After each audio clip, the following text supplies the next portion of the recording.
The streets were alive with the usual noise of a bustling city afternoon.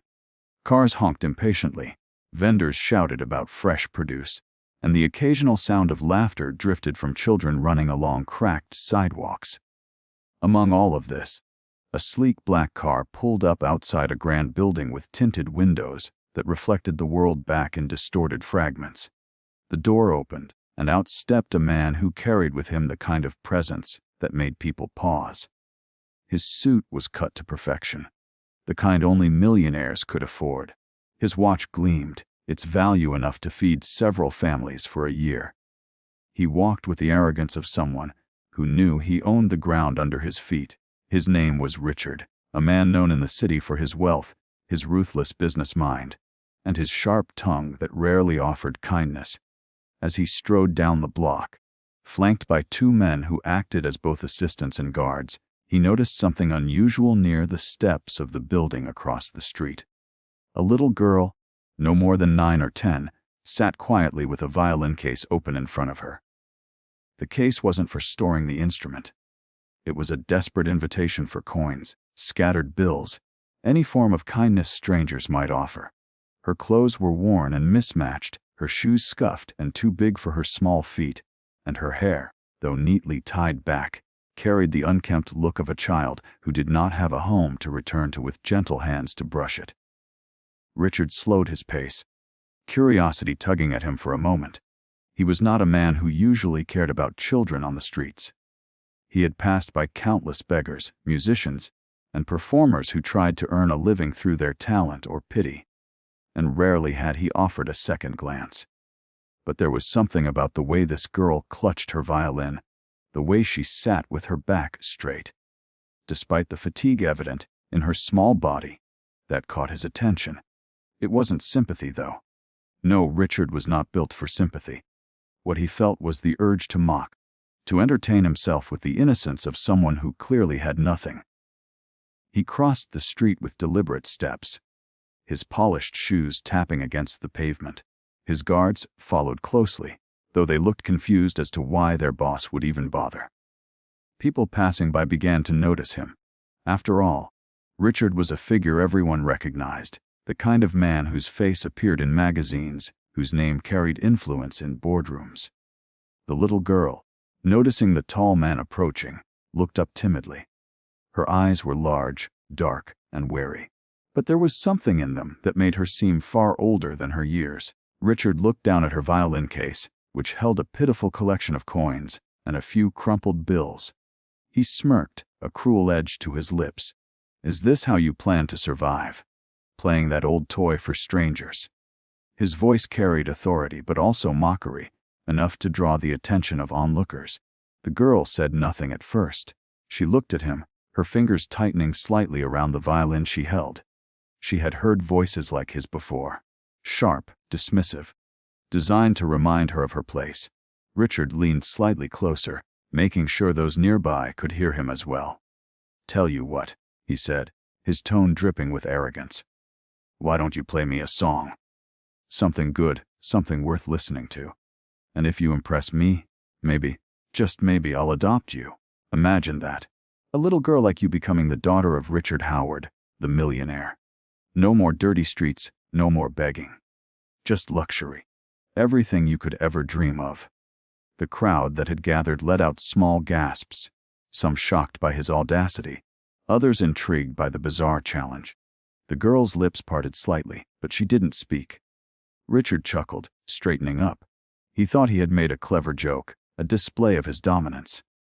To him, this was sport, using his wealth and status to toy with the powerless.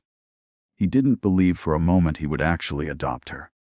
It was a performance, a chance to entertain himself and remind the world how untouchable he was. "Come now," he said, gesturing with a hand as if granting her permission. "Play. Show me what you've got. If your music can move me, then perhaps your life will change forever." The way he said it was cruel, as if he were offering scraps to a stray animal. His guards shifted uncomfortably, but said nothing. The people who had stopped to watch exchanged glances, some shaking their heads at the man's arrogance, but none daring to speak up. After all, who would challenge a millionaire, who could crush careers and businesses with a single decision. The little girl lowered her eyes to her violin. It wasn't new or polished. It was scratched and worn, the varnish dulled with age. But it was cared for. The strings were intact, the bow wrapped carefully though fraying at the edges. She had held onto this instrument like a lifeline, because in truth, that's exactly what it was. Her parents were gone, taken too soon by circumstances she barely understood, leaving her with only memories and this violin her father once played. Every day she carried it to the streets, not only to survive but to feel connected to something beyond the hunger and cold. Richard tapped his watch impatiently. "Well, don't waste my time. You wanted money, didn't you? You wanted someone to notice you. Here I am." His words sliced through the air, and the girl flinched slightly, but then she lifted the violin to her chin. She adjusted the bow, her small fingers trembling not from fear, but from the weight of what was about to happen. He laughed. "Good. Let's see what kind of miracle a little street rat can perform." The cruelty in his voice was like a knife, and people in the crowd murmured in discomfort. Still, they stayed. Something in the air suggested this was not just another ordinary performance. The girl took a deep breath, blocking out the sneers, the arrogance, the condescending smile of the man towering above her. She remembered her father's words, whispered in the quiet of their home, long before it was taken from her. Music isn't about impressing. It's about telling the truth no one else can speak. She lifted the bow to the strings, her fingers poised, and for a brief moment, the world seemed to hold its breath. Richard crossed his arms, expecting nothing but squeaky notes or an amateur's attempt at a tune. He was ready to laugh, to mock her further, perhaps toss a coin and walk away. In his mind, she was powerless, a child with no real voice, no way to stand against the fortress of his wealth. He relished in the idea that her failure would only prove his superiority. The first sound that came from the violin, however, did not match his expectations. It wasn't weak, nor was it clumsy. It was soft, yes, but it carried a depth that pierced through the noise of the street, silencing even the cars and chatter around them. Richard's smirk faltered, just slightly, but he quickly masked it. He didn't want to admit, even to himself, that in that single note, there had been something raw, something he could not easily dismiss. But for now, he remained arrogant, standing tall with his mocking expression fixed on his face. "Impress me," he whispered under his breath, more to himself than to her. He had no idea that the little girl was about to change not only the moment, but something inside him that he had long buried beneath layers of pride, money, and power. The bow touched the strings, and the first notes floated into the air like fragile threads of glass, delicate yet sharp enough to pierce through the noise of the street. The little girl's fingers trembled at first, but as the sound carried, something inside her steadied. It was as if the violin itself reminded her of what she carried within, something far greater than fear, something no mocking words could erase. The melody began quietly, uncertain like a whisper, and then it grew, blooming into a stream of sound that filled the space between the buildings and wrapped around the listeners like invisible arms.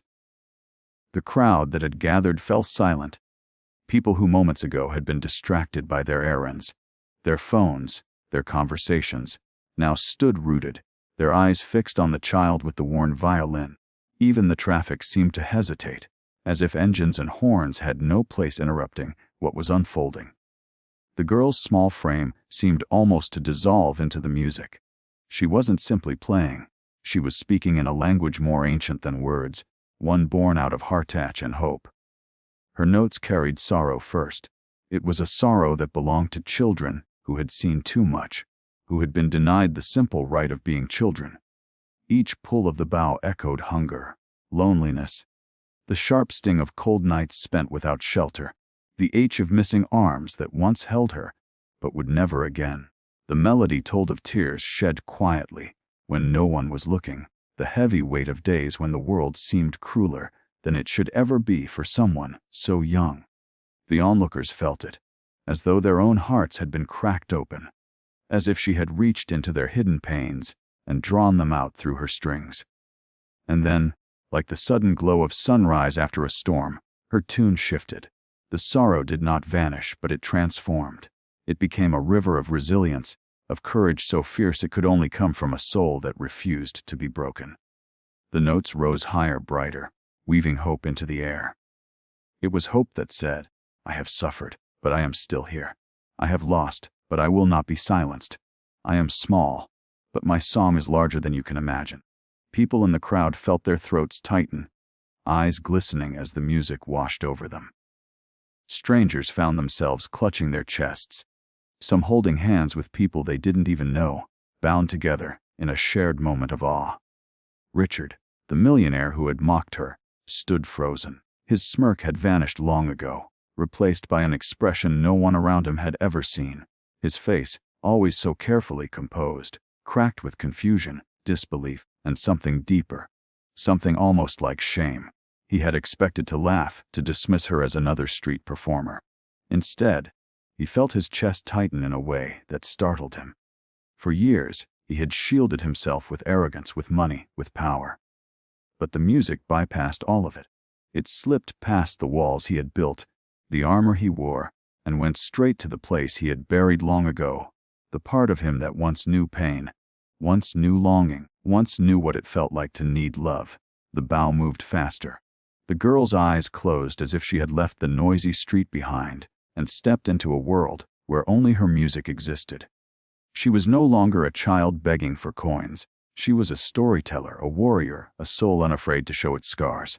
Her violin cried, sang, pleaded, and triumphed all at once. Each note was a confession, each chord a declaration. She had no words for her life, but the violin spoke them for her, and in that moment, everyone heard. A woman in the crowd wiped tears from her cheeks, whispering, "It's beautiful." A man who had been scrolling on his phone moments earlier now had it lowered at his side, forgotten. A child clutched her mother's hand, wide-eyed, sensing the weight of something she could not fully understand, but would never forget. The city itself seemed to bend around the song, the sharp edges of noise and chaos softening in reverence to the sound. For Richard, each note was a hammer against his pride. He tried to resist it, tried to remind himself that she was just a girl with a violin, just another face in a city full of suffering. But the music would not allow him that comfort. It reached into the dark corners of his memory, places he had locked away. He remembered being young, smaller, weaker, mocked by boys who had more than him. He remembered the hunger in his own childhood, the nights when his mother cried quietly, thinking he was asleep, because there was no food on the table. He remembered the ache of being powerless, the desperation that had fueled his climb into wealth and status. He had sworn never to be that boy again, never to feel such vulnerability. He had built his empire to bury that part of himself, but now, in the middle of a busy street, a little girl's violin was digging it up. Her song shifted again, the melody lifting into something almost ethereal. It no longer spoke just of sorrow or survival. It spoke of dreams. It painted pictures of fields bathed in golden light, of families reunited, of laughter echoing in places where silence had once lived. It sang of a future that was possible, a future where kindness was not rare, where love was not conditional, where children like her could grow without fear. The sound shimmered like sunlight on water, and the people listening were swept into it, carried on its waves. Tears slipped down Richard's face before he even realized. He reached up quickly, almost angrily, to wipe them away, but it was too late. The crowd around him had seen, and perhaps for the first time, they witnessed him not as the untouchable millionaire, but as a man undone by the purity of a child's song. His guards exchanged glances, unsure if they should look away or pretend not to notice. For them, too, the music was undeniable, pulling at places in their hearts they had long neglected. The girl continued, her small hands unwavering now, her bow gliding with precision born not from formal training, but from necessity, from playing until her fingers hurt, because it was the only way she could earn enough to survive. And yet, despite the hardship behind it, the music was not bitter. It forgave, it healed, it reached out with open arms. Each note seemed to whisper, "You can be better, you can change, you can choose love." When the final note came, It lingered in the air like a prayer, hovering above the crowd before slowly dissolving into silence. No one moved. No one spoke. The world seemed to hold its breath, unwilling to break the fragile, holy stillness left in the wake of her song. The little girl lowered her violin, her hands trembling again now that it was over. She did not look at Richard. She simply looked down at her case, still scattered with coins, as if expecting nothing more. And then the applause erupted. It was not polite clapping. It was thunderous, desperate, people pouring out the gratitude and awe they felt, but could not put into words. Some were crying openly, some cheering, others simply pressing their hands together, as if in prayer. The girl blinked in surprise, her cheeks flushing. She had played not for applause but because she had no other choice. Yet here was a crowd treating her like she was something extraordinary. Richard did not clap. His hands remained still at his sides, his mind racing. He had been silenced, stripped of his arrogance in front of everyone. But more than humiliation, he felt something heavier, something he had not allowed himself to feel in decades. He felt humbled. The challenge he had posed as a cruel joke had backfired in a way he never could have predicted. He had asked her to impress him, expecting her failure, but instead, she had broken him open and reminded him of truths he had long abandoned. He stared at her, this small girl with her battered violin, and for the first time in his adult life, he had no words. The crowd's cheers blurred around him, but inside, his heart thundered with questions he wasn't ready to face. The little girl finally looked up, her eyes meeting his. There was no triumph in her gaze, no bitterness, no smugness at having silenced the powerful man. There was only calm, the quiet dignity of someone who had nothing to prove, but everything to give. And that, more than anything, left him speechless.